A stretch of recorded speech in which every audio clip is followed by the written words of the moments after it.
ये मत पूछिए क्या आप अपने सारे कामों को बिना फल की इच्छा के करते हैं कि नहीं करते हैं। आप ये पूछिए दिन में कौन सा एक ऐसा काम है जिसको करते करते आप भूल जाते हैं कि रिजल्ट क्या आएगा क्या नहीं आएगा।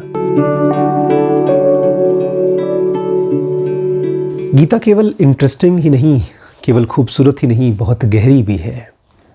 इसको अगर एक आध्यात्मिक, एक स्पिरिचुअल एक्सपेरिमेंटर की तरह, साइंटिस्ट की तरह नहीं देखेंगे तो बहुत दूर तक नहीं ले जा पाएगी गीता आपको। एक बहुत तेज़ी से उड़ने वाली रॉकेट की तरह है, उसको कस के पकड़ना होगा और जहाँ तक ये रॉकेट ले जाता है वहाँ तक पहुँचना होगा।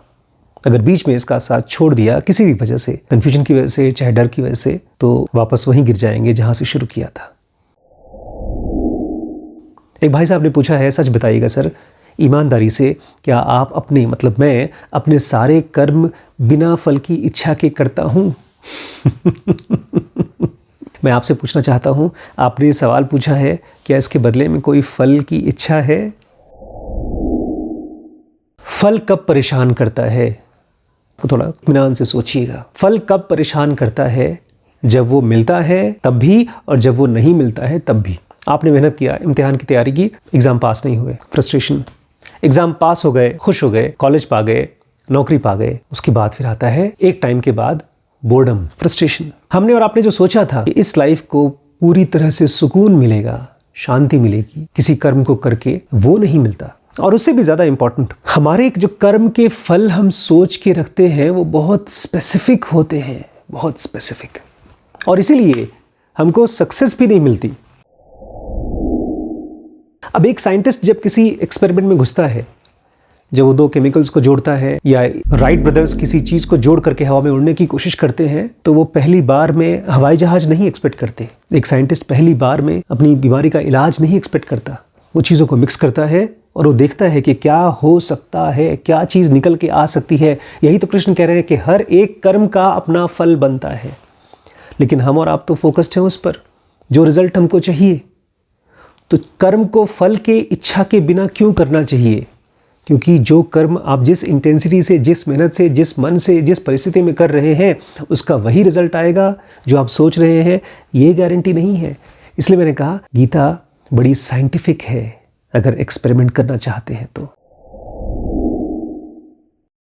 आज कृष्ण अर्जुन से कह रहे हैं, ऋषि मुनि केवल उसी इंसान को समझदार कहते हैं जो बिना लस्ट के और बिना स्कीमिंग के काम करता है। स्कीमिंग मतलब प्लानिंग, कि मुझे इस एंड पे पहुंचना है, ये फल पाना है। जो इनकी चिंता नहीं करता है, इसके ऊपर पागल नहीं होता, इसके ऊपर सनकी नहीं होता, उसको ही ऋषि मुनि समझदार कहते हैं। क्यों? समझदार वो आदमी होता है जो कुछ सोचता है और उसको कर पाता है। लेकिन हम क्या है? हम तो उस ढपोर की तरह हैं, उस मूर्ख की तरह जो बांसुरी पहली बार उठाता है और कुछ भी बजाता है और उसको लगता है कि बजाना सीख लेगा। बांसुरी तो फिर भी बहुत बड़ी चीज़ है।